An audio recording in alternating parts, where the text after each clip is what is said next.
newyddio. Diolch yn i ti o Dduw am gyfle arall i ddod yma ger dy fron, ac i ni yn cyflwyno'n hamser i ti, ac yn gofyn am help, am nerth o ddifri, a bydde di'n tywallt ysbryd arnom. Tyr di'n plith, i ni'n gofyn hyn ôl trwy enw ac eiddiant ein harglwydd Iesu Grist. Amen. Ni gan i Carol rhif 29, wel dyma'r newydd da, a lawen ycha'r cla, Meseia gad. Alpha ac Omega yw, a chibwr dynol ryw. Fe'n dwg i'r nefoedd wyw, at Dduw ein tad. Carol rhif 29, gewn ni sefyll i'w chanu.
Croeso'n gwasanaeth ar ôl yr oedfa fe fydd na luniaeth ysgafn drws nesaf yn y neuad.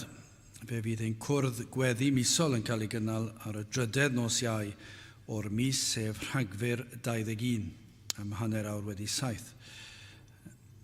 Hefyd fe fydd na oedfa arbennig, oedfa Nadolig, ac fe fyddwn ni'n cynnal ein hoedfa ni ar noswyl y Nadolig am 11:45 o'r gloch yn yr hwyr. Felly, yn hwyr iawn yn y nos ac yna'n gorffen tua hanner nos i groesawu'r Nadolig. Felly, os nad ych chi'n gallu dod, gobeithio fydd yr oedfa'n fyw ar y we. Bydd ein hoedfa nesaf pnawn Sul am hanner awr wedi 3. Nawr wrth i ni gymryd y casgliad gen i ganu tra'r ein heistedd Carol rhif 13. Dyma'r dydd y ganed Iesu, dyma'r dydd i lawenhau. Carol rhif 13.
Byddwn ni'n darlleniad o lyfr y Diarhebion sydd ar ôl y Salmau.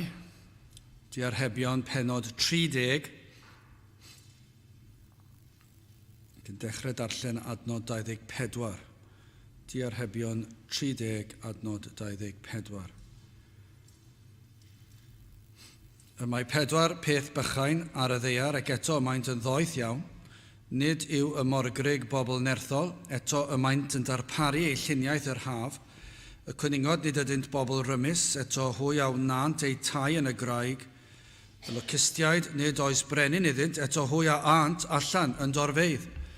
Y precopyn a ymfeila i ddwylo ac y mae yn llys y brenin. Y mae 3 pheth a gerddant yn hardd, ie 4 peth arodiant yn weddus, llew cryf ymhlith anifeiliaid, ni 3 yn ei ôl neb, milgi cryf yn ei feingefn a bwch a brenin, yr hwn ni chyfyd neb yn ei erbyn.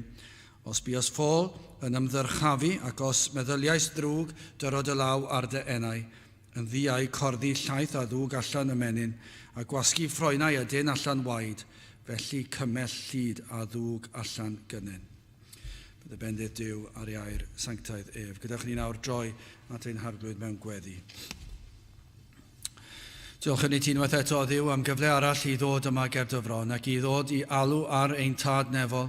Yn diolch ein bod yn gallu alw yn dad ac ein bod yn dod trwy heiddiannau yr arglwydd Iesu Crist, dy fab a'n gwaredwr ni, ac oherwydd ei heiddiannau ef, oherwydd ei berffeithrwydd ef, a'i fuddod ef, i ni yn gallu dod yn hyderus o'r flaen, yn dod yn mawl, yn diolch i ti am dy holl roddion tuag atom, am diolch am dy ragluniaethau, am dy rasysau tuag atom ni, yn diolch am dy roddion beunyddiol i ni yn ei dderbyn o'r law, ond yn fwy na dim yn diolch am iachawdwriaeth, am sicrwydd cadwedigaeth, am fywyd tragweddol, am faddeuant pechodau, am y mabwysiad sydd i ni yn yr arglwydd Iesu Grist, ein bod nawr yn blant i ti. Ac felly o Dduw, i ni yn diolch am yr efengil sanctaidd. Ac yn gweddio Dduw y bydd yr efengil hon yn cael ei chyhoeddi, yn nerth yr ysbryd glân yma ac ar hyd a lled ein gwlad a'r byd. Y bydde di heddiw yn bendithio dy air, y bydd dy air yn cael ei chyhoeddi ac y bydd nerth yr ysbryd glân yn bresennol ac y bydd yn dwy'n ffrwyth mawl a clod i ddenw di. O Dduw, i ni yn gweddio am ddyddiau gwell, dyddiau fel y bu yn ein gwlad. O Dduw, i ni yn diolch i ti am y modd yr wyt ti wedi ein bendithio ni, ac i ni yn gallu gweld olion dy fendithion yma a thraw yn ein gwlad. Ond o Dduw, yma nhw'n prysur ddiflannu, ac i ni yn gofyn am ymweliad arall ar i ti ddod ac i dywallt ysbryd arno, ac i ddwy'n pobl at y ti dy hun trwy dy ras anorchfygol. O Dduw, i ni yn gwybod os wyt ti ar waith, yna nid yw'r enaid yn gallu ymwrthod mwyach. Ac felly yn gofyn i ti weithio ar eneidiau yma, rhai o falle sydd ag eneidiau caled tuag at yr efengil, rhai sydd wedi bod yma ac wedi hen droi, ond o Dduw, i ni yn gwybod yr wyt ti yn gallu dod i gof adnod, yr wyt ti'n gallu dod i gof gweddi rhieni amdanynt, yr wyt ti'n gallu peri iddynt gofio cyhoeddiad ffordd iachawdwriaeth. Wyt ti'n gallu dod â pobl ar ei traws, pobl fydd yn gallu cyflwyno'r efengil iddynt. O Dduw, i ni yn gweddio bydd ysbryd ar waith felly, ac y bydde di yn dwy'n ei traed yma, ac i llefydd ffyddlon lle mae dy air yn cael ei chyhoeddi. O Dduw, i ni'n gofyn i ti roi ffydd i ni i ddisgwyl y pethau hyn. Madden ni o Dduw, i ni'n gallu dod o sil i sil, heb ddisgwyl gweld unrhyw fendydd, heb ddisgwyl gweld pobl yn dod i wrando ar dair di. Madden ni am hyn o Dduw, i ni yn gwybod yr wyt ti yn holl alluog.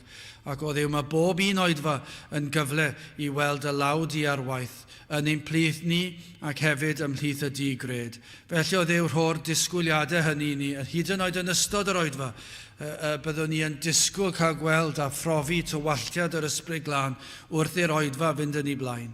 O Dduw, tyrd felly gweithio yn ein plith, bendithio ni cadw'r un drwg i ffwrdd, i ni yn ymwybodol iawn o Dduw o ymosodiadau'r un drwg, yn ceisio dinistrio a dod â digalondyd i mewn. Felly o Dduw, i ni yn gofyn i ti'n cadw ni rhag ymosodiadau'r un drwg, i'n hamddiffyn ni, ac o Dduw y byd y air yn cael y rhyddid hynny i gyrraedd y neidiau yr rhai sydd yn farw ar y foment, ond trwy dy ysbryd y byddu di yn ei bywhau.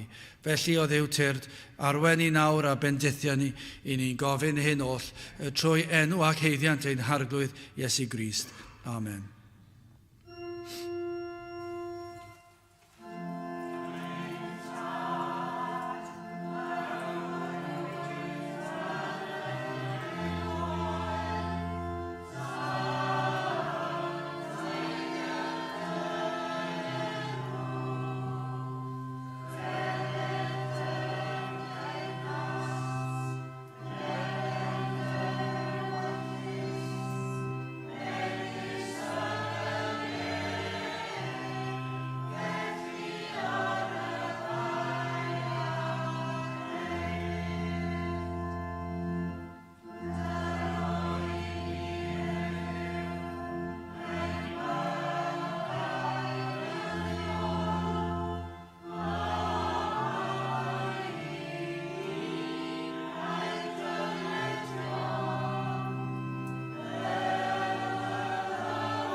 Dewch ni ganu Carol rhif 16.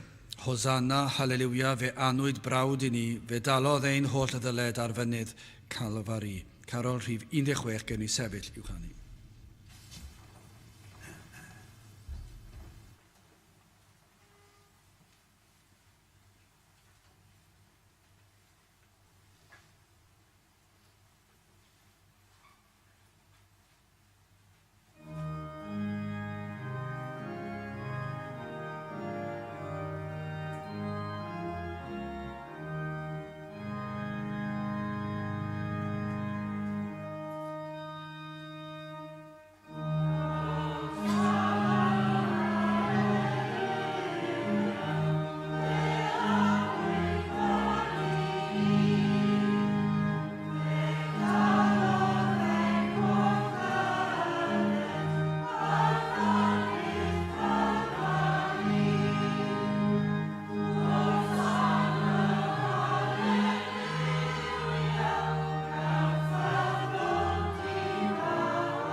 Yn testyn o lyfr y Diarhebion, penod 30 ac adnod 26.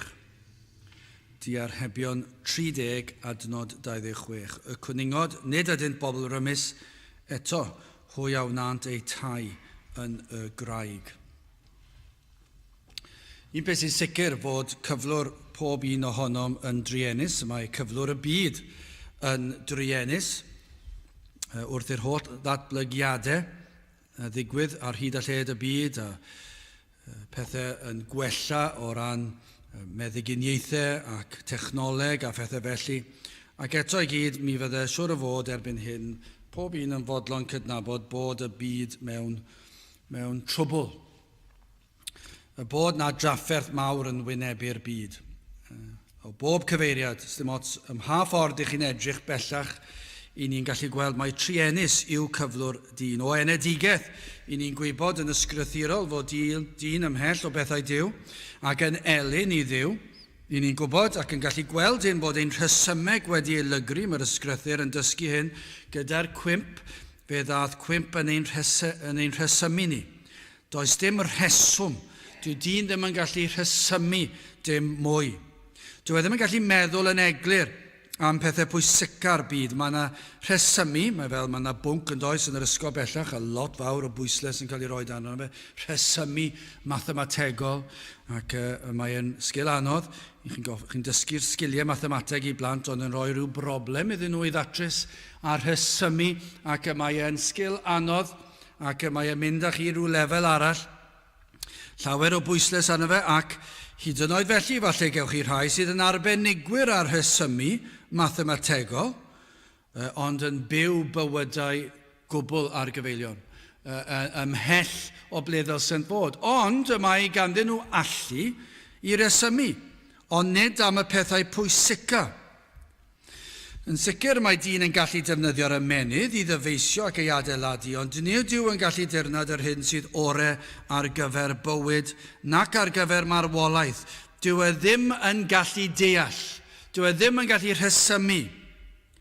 Mae hwn wedi bod yn eglur erioed, yn gwbl eglur, i'r sawl sydd wedi profi agoriad llygaid gan yr arglwydd. Mae e'n gwbl glir i ni sydd yn Cristnogion.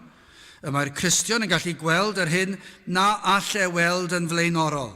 Mae'n un o'r profiadau y mae'r Cristion yn ei gael. Ar ôl dod yn Cristion, yn syth ar ôl dod yn Cristion, mi fyddech chi'n gallu dweud o'r profiad dod i gredu, ond gyda'r profiad mae yna rhywbeth wedi digwydd yn fwy na wedi gweld i bechod ac wedi gweld yr hyn mae Iesu Grist wedi gwneud drosto, mae'r llygad wedi hagor. Ac felly mae'r llygad wedi cael ei hagor yn gyffredinol hefyd. Nawr, mae'n gallu deall canlyniad hyn o fewn cymdeithas. Mae'n gallu deall pam fod dyn fel ag y mae e. Mae'n gallu deall materio mwyaf dyrys bywyd yn well nag unrhyw athrylydd. I ni'n gwybod hynny. Chi sydd yn Gristnogion, mi fyddech chi gallu tystio i'r adeg, yn rhan o'ch tystiolaeth, mi fyddech chi'n dweud, wel, nawr, o'n i'n gallu deall pethau doeddwn ni ddim yn ei ddeall o'r blaen.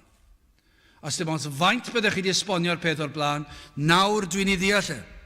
Nawr, mae'r flwyddyn diwetha yma, ac falle'r 6 mis, allan ni dod fel awr i'r 6 mis diwetha, wedi profi diffyg dyn i weld y materion fwyaf pwysig.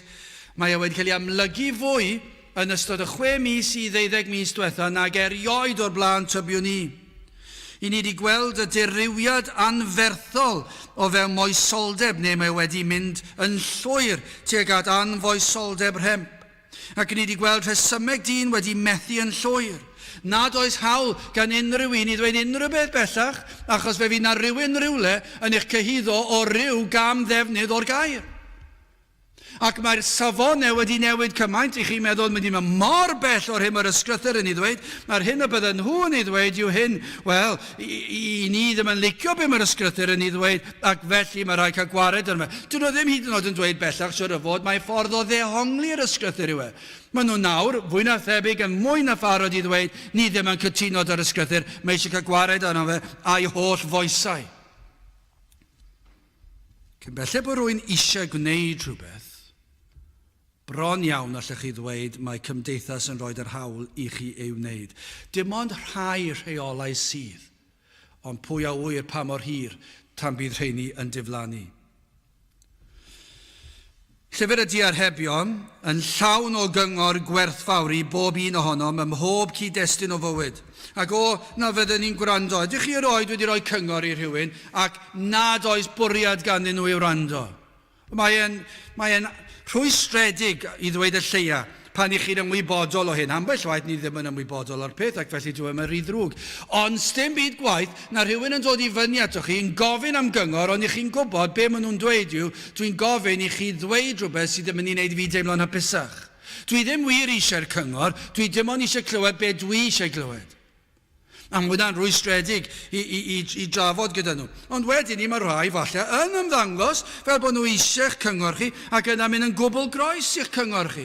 Ond dyna fel mae cymdeithas yn byw. Does dim awydd derbyn cyngor bellach. A dyna beth ni'n gweld trwy gydol diarhebion. Mae yna gyfarwyddiadau, mae yna gyngor doeth trwy gydol llyfr y diarhebion. Ond nid ydym yn gweld nerth gafel pechod a'r nerth yr un drwg a'i afael ar yr enaid heddiw. Pan ni'n gweld falle rhai yn ein plithni a rhai sydd wedi bod yn ein plithni yn gwrthod gwrando ar y cyngor gorau posib. Lle chi roed y cyngor iddyn nhw? A'r cyngor gorau posib. Yn dod o air Duw.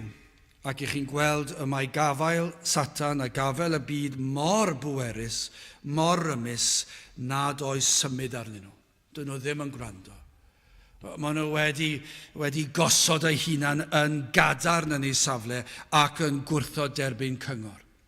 Dyna'r trieni, ond ein gweddi yw hyd yn oed heddi y byddwch chi yn derbyn y cyngor sydd yma. Efallai trwy ras Duw y bydd yr ysbryd ar waith gyda rhywun yma, neu rhyw rai sydd yn gwrando, fydd yn peri iddyn nhw i wrando ar y cyngor sydd yn llyfr y diarhebion. Wel, yn gyntaf, dwi am edrych ar gyngor doeth sydd yma, ac yna creadur gwan sydd yn cael ei ddisgrifio, ac yna yn olaf Crist y Graig. Wel, yn gyntaf, cyngor doeth. Just trosolwg o ddiwedd y benod yma ar hyn sydd yn y benod yn gyffredinol. I ni wedi darllen ac yn darllen yn y benod am 4 peth sydd yn ymddangos yn wych, ond gwelir mai pethau gwrthyn ydynt. Nid ydynt yr hyn maen nhw'n ymddangos. Yn ymddangos yn wych, dydyn nhw ddim yn wych. Ac yna mae'n cyfeiriad 4 peth bach. 4 peth di-nod yr olwg, ond dysgur ni ei bod yn bethau i'w hedmygu a chlodfori. Ond nid eto bod yn rhyfedd, pethau bach di-nod ddim fel arfer yn cael lot o sylw yn y gymdeithas ohoni heddi. Ac felly mae y cyngor yma yn y benod yw i chi cael eich dysgu gan y 4 peth bach yma. Fydd angosa sut mae dyn mor aml yn edmygu'r hyn sydd yn weledol. Hynny yw ar yr wyneb yn unig. Ond nid yw hwnna'n ddisgrifiad teg. Yr hyn sydd ar yr wyneb. Mae dyn yn cael ei ddenu ond yw gan gryfder corfforol, ar faint corfforol, ar brydferthwch corfforol. I ni'n gweld hyn drwy'r amser, ond nid yw mae'n wir yn yr ysgol. I ni'n gweld gyda plant yn tyfu lan drwy'r ysgol, yn aml iawn yr rhai sydd falle wedi cael ei geni ychydig bach yn dalach na'r lleill. A'i coesau ychydig bach hyrach na'r lleill. Nhw am ryw reswm yw'r rhai sydd yn meddwl bod nhw'n well, ac maen nhw'n gryfach, ac maen nhw'n gyflymach, ac am bod nhw'n gallu rhedeg yn gloi, gan bod nhw'n gallu codi cryfder yn fwy ac yn fwy pwerus, a mae yna ryw statws yn cael ei rhoi iddyn nhw, ac mae rhai gwan efallai yn mynd o'r neilltu. A dal i fod gyda'r holl ganllawiau i beidio caniatau hyn fod. Mae dal i ddigwydd yn yr ysgolion a trwy'r colegau, ac falle os oes rhywun yn digwydd bod yn bert, merch neu bachgen yn olygus, fel plentyn a fel person ifanc, onid nhw yw'r rhai sydd fel arfer yn cael ei edrych arno fel y rhai poblogaidd, nhw yw'r pobl sydd yn cael y ffrindiau gyd, i'r partion i gyd, nhw sydd yn cael y gwahoddiadau. Pam? Maen nhw'n bert. Maen nhw'n gryf, maen nhw'n alluog, yr rhai sydd yn gallu ateb bob cwestiwn ar y dudalen fathemateg, yr rhai sy'n cael 10 allan o 10 trwy'r amser y profion sillafu efallai, ond nid reina yw'r rhai sydd yn llwyddo. Lle chi ddweud yn y gymdeithas sydd yn ei heddi, pam mae dyn o enedigedd tan bod 110 os yn byw cyd â hynny. Ond nid yw dyn dal i gael ei ddenu gan yr allanol. Os ych chi'n bert, fe eithaf chi'n bell iawn. Os ych chi'n gryf, fe eithaf chi'n bell iawn. Yr hyn yn amlwg, efallai rhai wedi ei denu, i chi wedi gweld yn aml iawn. Chi'n gweld rhywun efallai yn yr ysgol a'r coleg a dechrau gwaith, a mae'n cael ei denu gan rhyw ddynes neu ddyn deniadol. Dynes deniadol iawn, y perta yn y dre. Ac yna maen nhw'n priodi'n sydyn, dyw hwnna ddim bellach yn digwydd yn yr oes i ni'n byw ynddi, wedi troi cefn ar ganllawiau'r ysgrythyr. Ond eto gyd efallai yn darganfod nid air yw popeth melyn. Ac efallai ar ôl 6 mis, efallai ar ôl blwyddyn, mae bywyd yn anodd. Mae'r ddynes, bert neu'r dyn deniadol ddim mor neis wedi'r cyfan. Efallai bod yna dymer ganddyn nhw. Efallai bod nhw'n anffyddlon. Efallai bod yna rhywbeth amdanyn nhw sydd yn ddiflas ac yn gas i natur trwy'r amser. Ac yn ateb nôl trwy amser, ac yn hyll trwy amser. Ac yna maen nhw'n meddwl, roedd hon neu hwn, y person fwyaf poblogaidd, yr un i chi'n dweud, yna i chi bysgodyn i'w dal. Wel, mae di'n neud yn dda. Ac pam, achos yn allanol, roedden nhw mor bert, mor olygus. Ond yn arwain at fywyd o anhapusrwydd. Os yw yn para gymaint â hynny, erbyn hyn y mae pobl wedi cael llombol, ac mae'r pethau fel ysgariad ac yn y blaen yn digwydd. Ond, roedd prydferthwch wedi denu nhw. Neu gallu rhywun, neu cryfder rhywun. Maen nhw wedi cael ei denu. Ond ydych chi'n gweld yn aml gyda'r ser y byd, pêl-droed a rygbi a criced a'r chwaraeon. Ac maen nhw'n edrych yn bobl mawr, cryf, ac maen nhw'n llawn doniau. Ond sut berson yw nhw? Ond yw'r pobl ddim yn poeni sut berson nhw. Maen nhw'n fawr, maen nhw'n gryf, maen nhw'n llawn doniau, neu maen nhw'n olygus, maen nhw'n enwog, ond dwi'n hwnna ddim byd i ddweud be maen nhw fel i byw gyda nhw. Ond eto i gyd, y mae pobl yn meddwl, dyna'r un i gael, fe fydd hwnna'n golygu gael ddigon o arian, gael ddigon o hapusrwydd yn fy mywyd i, ond dyw e ddim yn sicrhau hapusrwydd. Ond dyna pa mor dwp yw dyn. Mae dyn yn mynd am yr allanol trwy'r amser, yn mynd am yr hyn sydd yn weledol. Anamal iawn welwch chi rywun yn camu'n bellach na yna. I ni'n cael ein denu, i ni'n cael ein twyllo ar lefel pob maes o fywyd. Fe dysgwn ni fan hyn am fyd natur. Sut na ddylsem ddirmygu'r creaduriaid lleiaf gwanaf yr olwg. Achos mae'r llyfr yma'n trial dweud oedd i ni mor dieddol i edrych dim ond ar yr wyneb ac ar ni'n denu gyda'r pethau allanol yma. Dysgwch gan y pethau gwan. Bod y creaduriau dinod yn ymddangos yn ddinod, mae ganddyn nhw ddoeth ddiyneb. Adnod 24, mae 4 peth bychain ar y ddaear, ac eto ymaint yn ddoeth iawn. Fe cawn wersio fyd natur, creaduriaid. Adnod 25, gwrandewch ar hwn. Nid yw y morgrug bobl nerthol eto y maent yn darparu ei lluniaeth yr haf. O gymharu â nerth un, chi roed wedi gweld morgrug, yn anffodus, dwi wedi gweld miloedd ohonyn nhw. Achos bob blwyddyn, yn yr haf, mae yna chydig o gyfnodau pan mae'r morgrug yn dod allan yn ei miloedd ac maen nhw'n dod yn ei miloedd. Ac ni wedi cael rhyw stwff sydd wedi cadw nhw draw chydig. Maen nhw'n dod o gwmpas yr hilfan. A chi'n gweld nhw'n dod mewn i'r tŷ ac yn cropio ar hyd y lle. Chi'n gweld nhw'n mynd o dan yr hilfan. A maen nhw'n dod ac yn cario pethau. A maen nhw'n edrych mor fach ac mor wan. Ac o gymharu â ni, wrth gwrs i bod nhw, achos na gyd sy'n rhaid fi wneud i'w chwythu ar nhw, maen nhw'n hedfan. Na gyd sy'n rhaid fi wneud, rhoi bus ar un, a mae wedi gorffen i fywyd yn llwyr yn y fan a'r lle. Ni gallu cerdded arnyn nhw, a maen nhw wedi marw. Sdim un oed eisiau fi rhoi unrhyw nerth, na gyd sy'n rhaid fi wneud i'w pwyso fy mraich lawr a fe ddweud lladdu. Dyna pa mor ddinod yw nhw. Dyna pa mor wan yw nhw, ond dyn nhw ddim yn wan, ond o gymharu â ni, maen nhw achos allwn ni dim sgil arnyn nhw. Os ych chi wedi studio nhw a gweld nhw wrthi ar waith, maen nhw'n gallu cario darnau mawr o bethau sydd o gymhariaeth a'u cyrff nhw yn anferth. Maen nhw'n cario nhw i'w nythod nhw ac yn y blaen. Darnau o ddail efallai. Ond nid yn unig hynny, y doethineb o baratoi ar gyfer y dyfodol pan ceir cyfle. Felly pan maen nhw'n gweld cyfle, maen nhw'n paratoi ar gyfer pa na fydd ganddyn nhw ddigon. A chi'n gweld nhw wrthi? Maen nhw'n paratoi.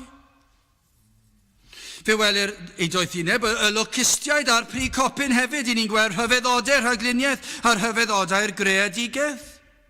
Pan i chi'n gweld y morgrig ar waith, i chi'n gweld rhyfeddod y greadigaeth. A'r locustiaid yn trefnu teithio yn ei miloedd, ac eto i gyd, pwy sydd wedi dweud wrthyn nhw? Chos does ganddyn nhw ddim brenin. Dim brenin, dim arweinydd yw harwain nhw, ac eto i gyd, maen nhw'n gallu trefnu i gilydd yn ei miloedd i fynd gyda'i gilydd. Chi'n gwylio rhaglenni natur ar fyd natur ac yn dysgu ni am ddoethineb y creadur. Mae'n anhygol, mae e fel petai nhw'n gweiddi allan bod na dduw a chreawdwr a chynllunydd. Ac yna maen nhw'n dweud mai o esblygiad a ffrwydiad y dath e. Ac maen nhw'n dweud y pethau fwyaf anhygol ac yna'n tan dinistio'r cyfan trwy dangos eu darluneb nhw. Ond i chi'n gweld y rhaglenni, chi'n edrych yn o'r moroedd i'r mynyddoedd, i'r awyr, i le bynnag, i'r tiroedd. I chi'n gweld rhyfedd byd natur yn goroesi amgylchiadau mwyaf dyrys, yn cael y cuddliwiau mwyaf anhygol. O'n i'n gwylio rhyw raglen yn ddiweddar ac yn gweld sut roedd rhain yn gallu cuddio pan oedd siarc yn dod heibio. Ac yn dod ar cerig bach ac yn dod â nhw dros ben y creadur ac yn gorwedd yna a'r siarc yn mynd heibio. Dyna chi ddoethineb. O ble dath y ddoethineb na? Ymhell yn dymderoedd y môr. O, fe fydd y gwyddonwyr yn dweud mae esblygiad yw e. Ond i ni fel Cristnogion yn gwybod mae Duw yn ei ragluniaethau, yn ei ryfeddodau, yn y greadigaeth wedi rhoi y doethineb i'r rhain i ddod i ddysgu sut i ymateb ym mhob achlysur. Mae wedi rhoi y gallu iddyn nhw i amddiffyn eu hunan ac i ffoi o'r gelyn. Mae'r adar, chi wedi gweld nhw'n dod ac yn ymgynnull ynghyd yn yr awyr ac yn hedfan o gwmpas, mae'n anhygol, chi wedi gweld nhw? Yn mynd o gwmpas i gyd a'i gilydd ac yn hedfan i ffwrdd i ryw dir cynnes. Mae'r Cristion yn gallu dweud mor fawr wyt ti wrth yr arglwydd am greu byd mor hyfeddol. O, mae yna gymaint o wersi i'r enaid o fyd natur. Ond yma cawn wers holl bwysig, hyd yn oed gyda'r morgrig yn gyntaf. Y morgrig wrthi yn paratoi ar gyfer y dyfodol ac yn casglu bwyd. Ac nid o reidrwydd i ni baratoi ar gyfer ein cyrff, ac eto i ni'n cael myna wers fyna, lle chi ddweud, i ni baratoi ar gyfer y dyfodol, ond y mae dyn yn abal i wneud hynny tybion ni. Nid dyna yw'r wers fan hyn, achos mae'r dyn yn abal gan amla i baratoi ar gyfer y dyfodol. Dyna beth mae dyn yn neud yn yr ysgol, yn paratoi ar gyfer byd gwaith, ac yn felly'n cael y cymwysterau sydd ei hangen. Ac mae'r rhai yn fwy ymwybodol na'i gilydd. Ac yna yn y chweched yn dechrau meddwl am y coleg, a pa coleg sydd ore, ac yn meddwl am yr pynciau dylid i'w wneud, ac felly mae yna'r elfen o ddoethineb, ac yna'r brifysgol, ac yna swyddi, ac maen nhw'n paratoi wedyn ar gyfer ymddeoliad, ac yn gael trefnu'r pensiwn. O, mae dyn yn ddigon abl i wneud hynny. Ond nid yw yn dysgu o'r morgrig ar gyfer y peth pwysica. Mae'r wers fan hyn allwn ni ddweud ar gyfer ein heneidiau ni. A ydych chi yn paratoi ar gyfer y dyfodol eich enaid?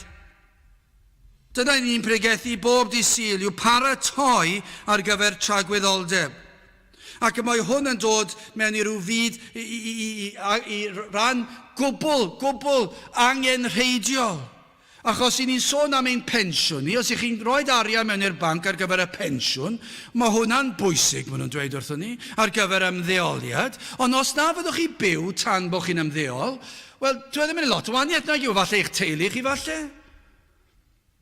Ond dwi ddim mor bwysig i chi, chos falle byddwch chi wedi marw cyn eich pensiwn. Ond o leia falle ydych chi dweud, os byddai byw, mae'n ddoeth i wneud.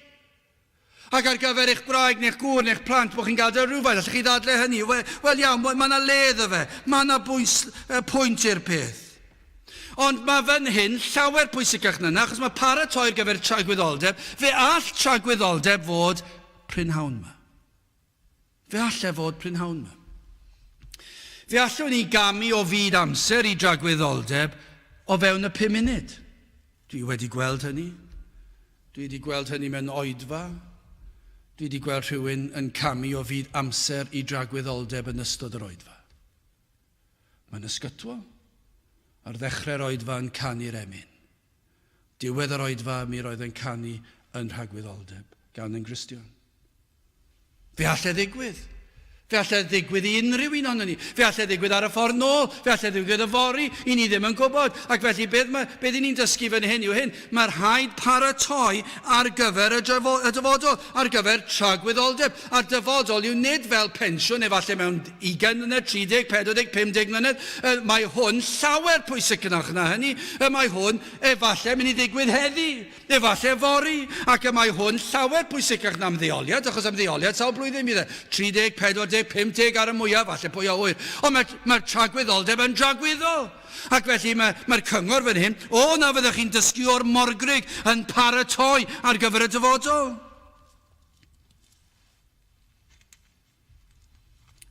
Na fyddai pobl heddi yn meddwl yn fwy doeth. A paratoi eu heneidiau. Os gall morgrugyn bach baratoi ymlaen llaw, ond nid dylsyn ni hefyd baratoi a cymryd ein dysgu. Mae gyda chi ni symud ymlaen. Y beth am y creadur gwan arall yma ceir ei ddisgrifio fan hyn, adnod 26. Y cwningod, nid ydynt bobl rymus eto hwy a wnant eu tai yn y graig. Mae yna wers arall o fyd natur fan hyn, y dylsym ddysgu honno. Mae'n cyfeirio at y gwningen yma, neu falle llygoden ar abaidd neu llygoden y mynydd. Mae'n anodd dweud o'r cyfeithiadau beth sy'n cael ei ddisgrifio fan hyn. Ond mae'n swndo'n debycach I lygoden fach nag I gwningen, ond falle bod e'n rhywbeth tebyg I ni ddim yn siŵr yn union sut greadur, ond beth bynnag yw mae fwy tebyg I rhyw lygoden bach fydde'n crwydro ar y mynydd. A pa bynnag yn ifal ydoedd, yr oedd yn fach ac yn anghennus, yr oedd yn greadur gwan ac yn greadur ofnus. Nid oedd yn abal I wrth sefyll creaduriaid mwy ei maint. Lle chi ddychmygu bywyd i'r lygoden fach yma. Y peryg o ymosodiadau trwy'r amser, wel mae bywyd I fyd natur yn greulon ond yw e. Mae yn ddyddiol yn mewn ofn o falle peidio cael bwyd a felly peidio byw, ac yna'n ofn o cael ei fita, cael ei ladd gan greaduriaid eraill. Felly mae bywyd yn llawn straen. Os I ni'n meddwl bod yn bywyd yn un llawn straen, meddyliwch chi am greaduriaid y môr a'r mynyddoedd. Dyna chi straen, dyn nhw ddim yn siŵr ble mae'r pryd nesaf mynd I ddod, a dydyn nhw ddim yn gwybod pa anghenfil sydd yn mynd I ddod ti'r cefn nhw, mynd I fita nhw. Ac mae bywyd yn mynd o ddydd I ddydd felly ddyn nhw. A fe all y peryg ddod o'r tir i'r lygoden fach yma, o'r creigiau, o'r mynyddoedd, o'r awyr. Fe all yr ymosodiadau yma ddod yn ddisymwdd. Doedd y lygoden ddim yn gallu eistedd ar y graig ar y mynydd yn torheilo. Achos efallai bydd yna aderyn yn chwipio lawr ac yn gafel ar lygoden a'i chryfangau a ffwrdd â hi cael swper.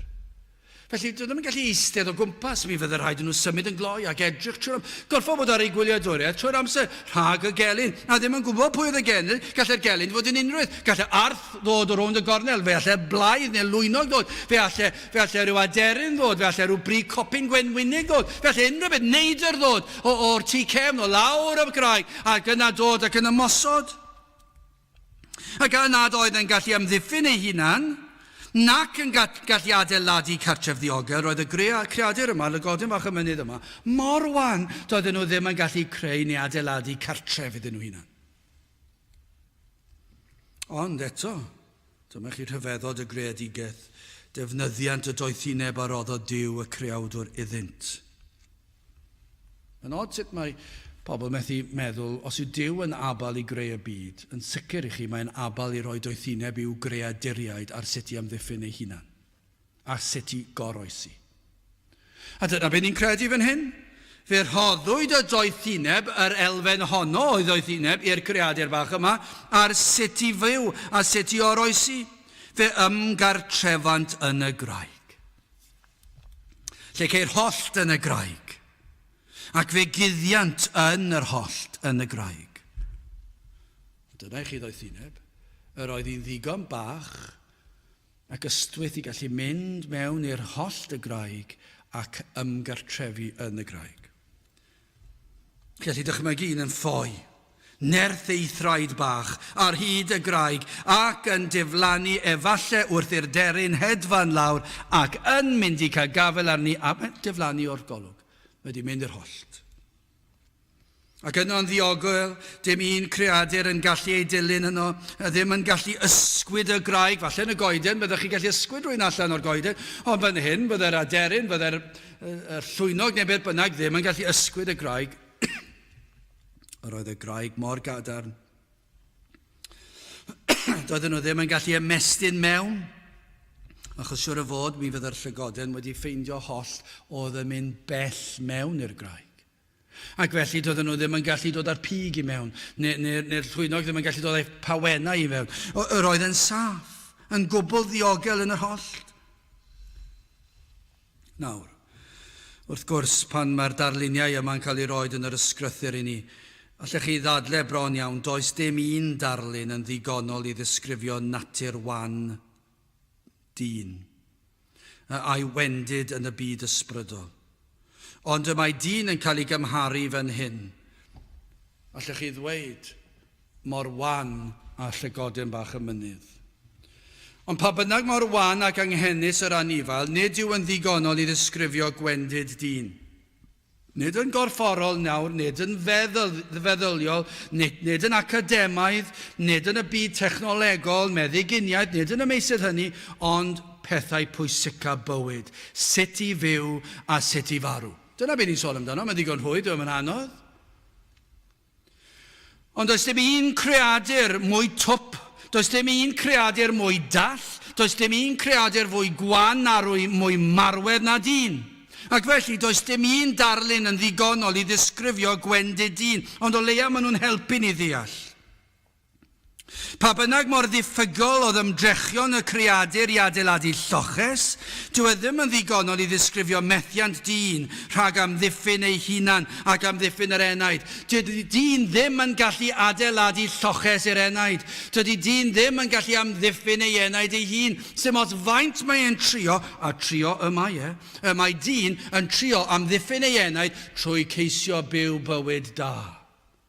Bod yn grefyddol, bod yn selog yn y byd crefyddol, neu yn y byd gwleidyddol. Os maen nhw'n gwrthod crefydd, maen nhw'n meddwl fedrai leddfu ar fy nghydwybod rhywfaint trwy fynd i'r byd gwleidyddol a gwella cymdeithas o'r ochr honno. Ac maen nhw'n trio i gorau, ond dyw e ddim yn amddiffyn yr enaid. Mor wan yw dyn. Mae'r Beibl yn disgrifio'r enaid yn farw. Enaid lle nid oes bywyd ysbrydol o gwbl, a golyga hyn nid oes ganddo'r gallu i wneud unrhyw beth. Ni all helpu ei achos o gwbl, gan ei fod yn farw.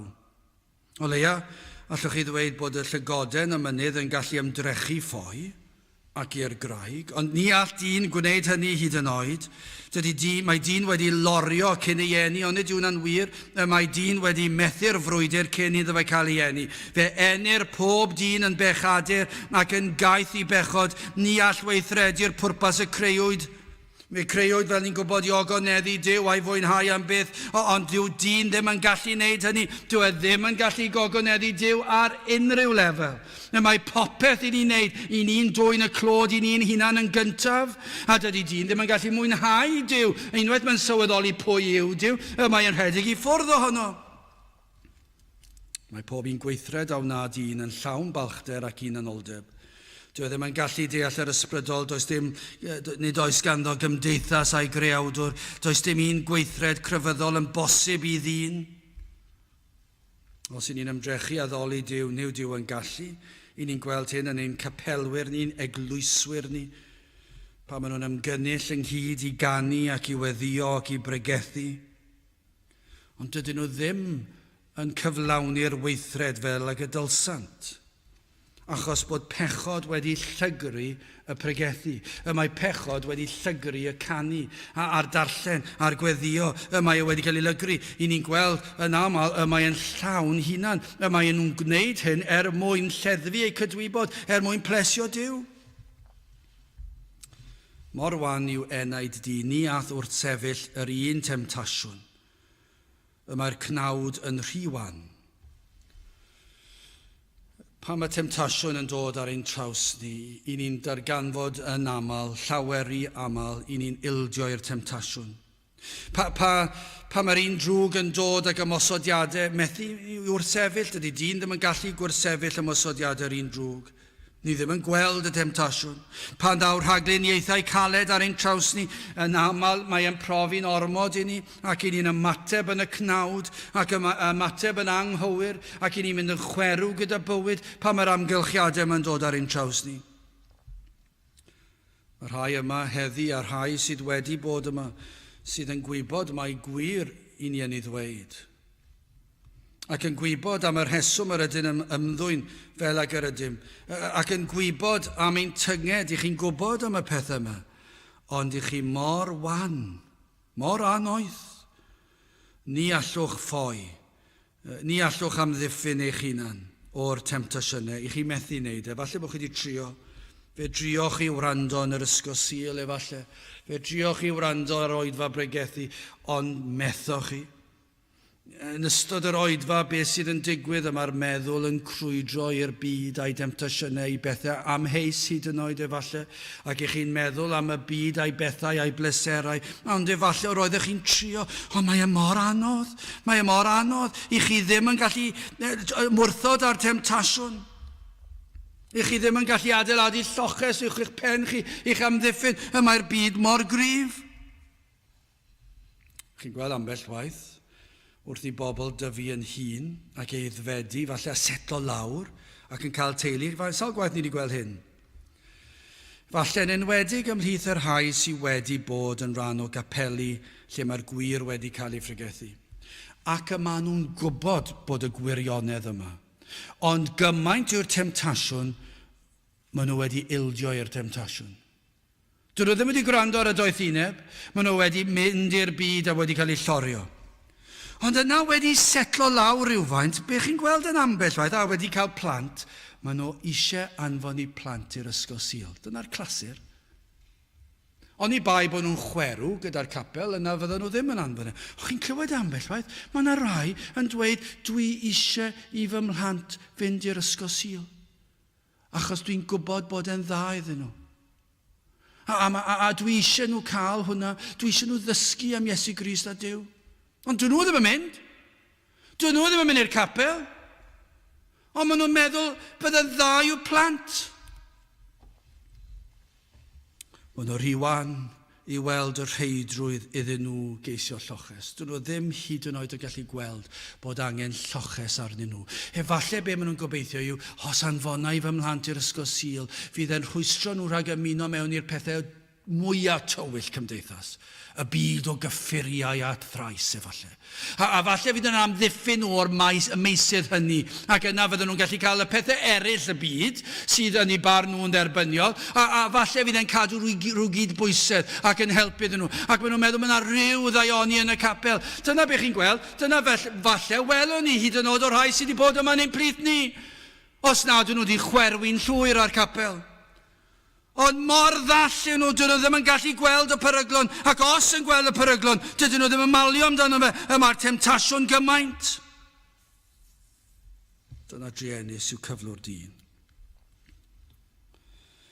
Mae'n llawer mwy driennus na llygoden y mynydd.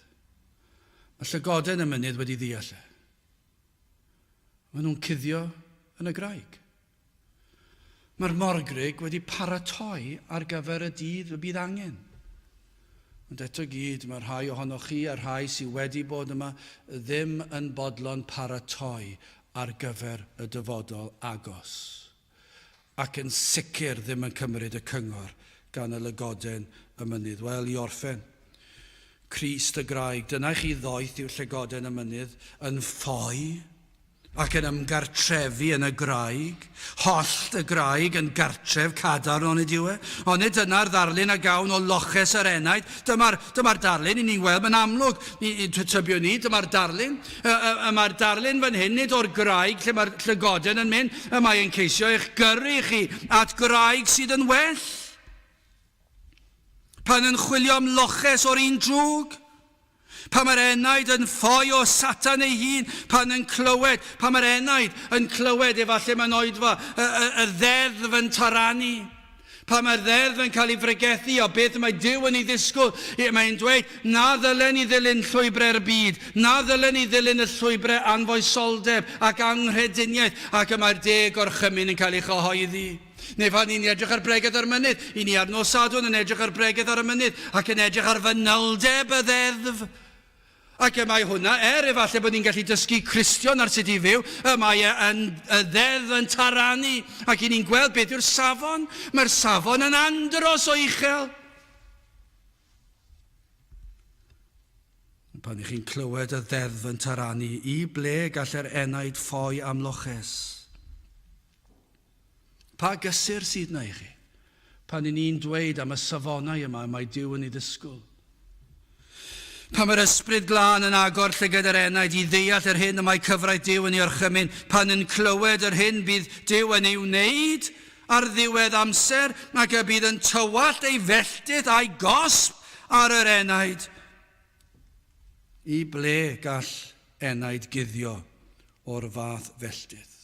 Os ydy beth i ni'n dweud yn wir, bod Duw yn mynd i gosbi anghrediniaeth a phechod, os yw hyn yn wir, fod Duw yn mynd i gosbi pechod am dragwyddoldeb, a byddwch chi'n dweud, o, dyw fy mhechod i ddim yn heiddi hynny, ond mae'n amlwg felly, dydyn ni ddim wedi deall difrifoldeb pechod, a chi ddim wedi deall mawredd a sancteiddrwydd Duw. Ond os yw yn wir, i ble gall yr enaid guddio o'r fath felltith? Pan daw ofnau'r bedd ar ei draws? Falle, pwy a wyr pan mae ofnau'r bedd yn mynd i'ch taro chi? Mae'n anodd dweud ond diwe. Mae'n anodd dweud, ond i rai y mae ofnau y bedd yn taro tra'n ifanc. Efallai bod yna rhywbeth yn dod ar eich traws chi sydd yn neud i chi feddwl am ddifrifoldeb bywyd a marwolaeth. Ac i chi'n dechrau ofni, beth os mai fi oedd hwnnw neu honno? Beth os mai fi sydd yn gwynebu'r anadl olaf? Ac yna mae'r ofnau'r bedd yn dod ar eich traws chi. A chi'n gweld yr lygaid yn cau, a chi'n gweld yr enaid yn gadael, allech chi ddweud, allech chi'n gweld y corff yn peidio, chi'n gweld yr anadl olaf yn dod, ac chi'n meddwl, beth os mai fi yw hwnna, ac mae'r ofn yn taro, mae'r ofn yn dod i fewn, ac chi'n gweld difrifoldeb, tragwyddoldeb, o ble gewch chi gysur pan ddaw ofnau'r bedd? Yr hyn i ni wedi dysgu gan llygoden y mynydd, dysgwch o'r creadur bach dinod yma. Beth nath y llygoden? Fe nath y rhedeg tuag at y graig. Yr hollt yn y graig. Beth yw'r neges i chi? Chi'n gwybod pan mae'r ddeddf yn taranu nad oes gobaith i chi. Pan mae'r ysbryd glân yn eich argyhoeddi o bechod ac yn dangos sancteiddrwydd Duw ar nefoedd. Pan mae'r bedd a'i ddyfnder a'i dywyllwch yn peri ofn ar eich enaid chi, a thragwyddoldeb yn codi dychryn arnoch chi. Beth i chi fod i'n neud? Ffowch at y graig, sef Iesu Grist. Does dim lloches gwell. Does unman mwy cadarn, na diogel, na chuddio yn yr arglwydd Iesu Grist. Dyma beth yw'r holl bwrdwn yr ysgrythyr, yr holl Feibl, o Genesis hyd at Guddiad. Yw mae Iesu Grist, yw y graig fwyaf cadarn gellir gael? Pam cyfeirir at Iesu Grist fel y graig yma sydd yn gadarn? Pam? A yw Iesu Grist yn graig cadarn? Ydych chi'n credu fod e? Fod e'n gadarn? A dyma'r un fwyaf cadarn? Pam bod y Beibl yn dweud hyn? Mae'r Iesu wedi bod erioed i ddechrau gyda. Mae e wedi bod ers amser, ers tragwyddoldeb. Yno yr oedd gyda'r tad cyn llunio'r byd. Yno yr oedd yn trefnu ffordd iachawdwriaeth. Y mae ei air yn ddigyfnewid. Y mae ei air yn ddiamheuol. Nid yw hwn yn gallu dweud celwydd. Felly pan yn clywed a ddewid yng ngair Duw, i ni'n gwybod na alle dorri ei addewid. I ni'n gwybod hynny, mae'r ysgrythyr yn ei ddysgu fe. Mae hanes yn ei brofi fe. Mae'n profiad ni yn datgan e. Y mae ei air yn ddigyfnewid. Mae e'n ddibynadwy os rowch chi rhyw addewid i'ch ffrindiau neu'ch teulu, dyw e ddim yn un sicr, falle bod e'n fwy sicr na rai eraill, ond dyw e ddim yn gwbl sicr, dydyn ni ddim yn abal i gadw o dan bob amgylchiadau, ond y mae gair Duw yn gwbl ddibynadwy trwy gydol hanes bywyd. Psalm 91 adnod 1, yr hwn sydd yn trigo yn irgelwch y goruchaf a erys yng nghysgod yr holl alluog. Mae bod yng nghysgod Craig enfawr yn gysur, ond mae cael amddiffynfa o fewn y graig hyd yn oed yn well. Mae'r psalm yn anhygol a erys yng nghysgod yr holl alluog, ond mae'r llygoden y mynydd yn mynd i mewn i'r graig. Mae hwnna hyd yn oed yn fwy cadarn. Mae'n ddigon saff fod yn y cysgod, ond i fod o fewn y graig. Does dim lle gwell na bod yn agos at yr arglwydd, ond o fod ynddo, yma yn y diarhebion, cymdarlun o guddio ymgartrefi yn y graig, yn yr arglwydd Iesu Grist, i ni yng Nghrist. Nid yn unig yn elwa o fod o dan ei aden, yn ei gysgod, ond cawn yr elw mwyaf o fod ynddo fe. Ac felly, gallech chi ddychmygu nawr, pan i chi yn Iesu Grist, ac wedi ffoi pan mae'r gyfraith yn cael ei tharanu, neu falle pan i chi'n dod i'r oedfa, a chi'n clywed y safonau'r ysgrythyr, a'r gyfraith, a disgwyliadau'r tad. Ac efallai bod chi'n gweld y neidiau eraill yn crynu ac yn meddwl sut fedra i fyw, allai ddim byw i'r safon honno, ac yna i chi'n dweud, dwi'n gwbl saff, pam mae Iesu Grist wedi wneud y cyfan i mi, mae e wedi byw y bywyd perffaith yn fy llefi, mae wedi cyflawni'r gyfraith yn fy llefi, ac i chi'n cuddio yn yr arglwydd Iesu Grist, mae e'n eich amddiffyn chi o'r gyfraith. Fe cyhoedda Iesu Grist cedwais y gyfraith yn eich lle. Pan dywed y ddeddf am ein pechodau ac yn atgoffa ni o pechodau'n plentyndod. Neu efallai pechodau pan yn ifanc. Neu efallai pechodau pan ychydig yn hŷn fel oedolyn. Neu efallai ers bywyd cyfan yn arwain i henaint ac mae'n dod ac mae'n atgoffa'ch henaint chi am yr holl pechodau chi wedi wneud. Ac mor wir yw pob un ohonyn nhw.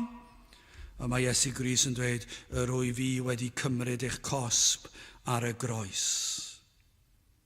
Ac yno ar y groes, fe gymerodd Iesu Grist i gofaint y tad yn eich lle chi, ac fe cosbwyd ef am ein camweddau ni, does nunlle gwell i guddio, nac i ymgartrefi, nag yn yr Iesu, mae e'n eich gorchuddio'n llwyr o'r gosbedigedd. Felly pan mae'r gyfraith yn cael ei daranu, i chi'n saff yn Iesu Grist.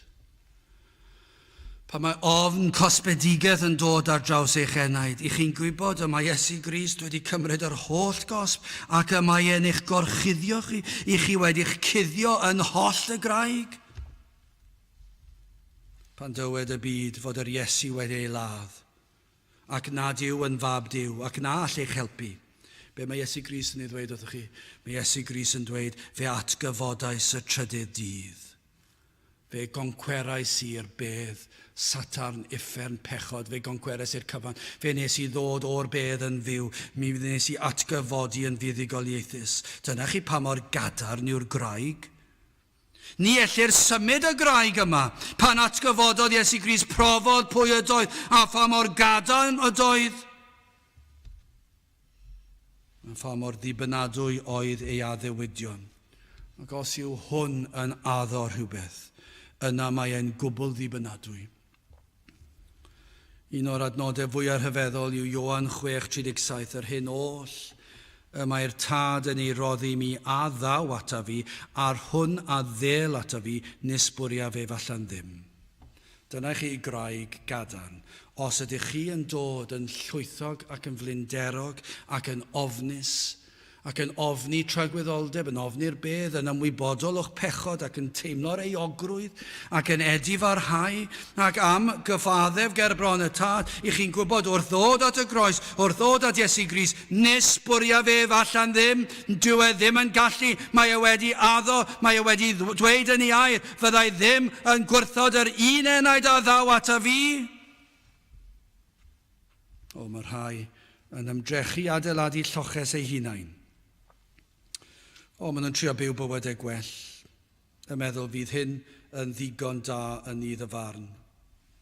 Ymdrech ar rhai i fod yn fwy crefyddol, yn meddwl bydd hyn yn ateb cyhyddiadau'r ddeddf yn ei herbyn. Dyn nhw ddim wedi deall yna. Dyn nhw ddim wedi deall y ddeddf a dyn nhw ddim wedi deall sancteiddrwydd Duw, yn meddwl ei bod eu hymdrechion pitw nhw i gadw'r ddeddf. Ond fedra nhw ddim. Dim ond un man y mae'r ysgrythyr yn ei ddysgu sydd yn ddiogel, a hynny sydd yn y Graig, Iesu Grist. O na fyddech chi'n cymeryd eich dysgu. O na fyddech chi'n gwrando ar y cyngor. O na fyddech chi'n ystyried doethineb y lygoden ar y mynydd. A byddech chi'n ffoi at yr hollt yn y Graig. A byddech chi'n rhedeg at Crist. Dyna'r cyngor, dyna beth ni'n dweud bob dydd Sul. Yn syml, dyna, os Duw a'i mynd, byddwn ni'n cael oedfa Sul nesaf, dyna be fydd y neges Sul nesaf. Yw ffowch at y Graig. Pan mae'r ofnau mae'n dod, trowch at Crist, ac wrth ddod at Crist fe gewch chi'r amddiffynfa gorau posib. Fe fydd yn eich golchi chi, fe fydd yn eich amddiffyn chi, fe fydd yn eich bwydo chi, fe fydd yn eich popeth. Fydd e'r cartref fwyaf diogel, fwyaf ysblenydd, fwyaf moethus allwch chi gael. Fe fydd yn rhoi popeth sydd angen ar yr enaid. Tan y bydd yr enaid yn camu dragwyddoldeb, ac y fydd e wedi baratoi ar gyfer gweddill amser, gweddill tragwyddoldeb yng nghwmni ei waredwr. Beth awnewch chi? A fyddwch chi yn cymryd doethineb o'r pethau dinod yma, cymryd cyngor o'r pethau dinod yma? Neu ydych chi yn dal yn mynd i cael eich denu gan yr gweledol? Lle ddychmygu rhai hyd yn oed heddiw yma, cyn diwedd y nos, efallai bydd na rai heddi wedi troi at y gweledol. Falle hyd yn oed nawr, hyd yn oed gyda'i ffonau symudol yn edrych ar pethau na ddylsent edrych arnynt. Ac yn edrych ac yn siarad â phobl sydd ddim yn llesol i'w heneidio nhw. Ac yna wrth fynd adre, y rhyddid yn eu stafelloedd nhw i gamu i'r byd ymhellach. Ac yna bore fori yn mynd nôl i'r byd. A dyna yw eich dymuniad chi, y gweledol. Efallai bod chi'n gweld y pert, y cryf, y galluog. A chi'n meddwl, dyna be dwi'n moyn. Mae cymerwch eich dysgu, y cwningod neu'r llygod bach y mynydd. Y cwningod, nid ydynt bobl rymus eto, hwy a wnant ei tai yn y Graig. Gadewch i ni weddio. O Dduw, i ni yn diolch i ti am dy rybuddion ac am dy gyngor yn dy air. O Dduw, trwy dy ysbryd, i ni yn gofyn y bydd rhywun neu rhyw rai hyd yn oed yn cymryd ei dysgu ac yn ymateb ac yn ifuddhau, ac yn ffoi at yr arglwydd Iesu Grist. Tyrd felly ni'n gofyn hyn o trwy enw ac heiddiant ein harglwydd Iesu Grist. Amen. Gadewch i ni orffen i'n gwasanaeth trwy ganu'r carol rhif 30. Wele fi yn dyfod llefair meichiau gwyw at sain creigiau Salem, dyfod y mae Duw. 30, gwni sefyll i'w chanu.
A nawr bydde di ras ein harglwydd Iesu Grist a chariad Duw a chymdeithas yr ysbryd glân fod gyda chwi oll hyd byth. Amen.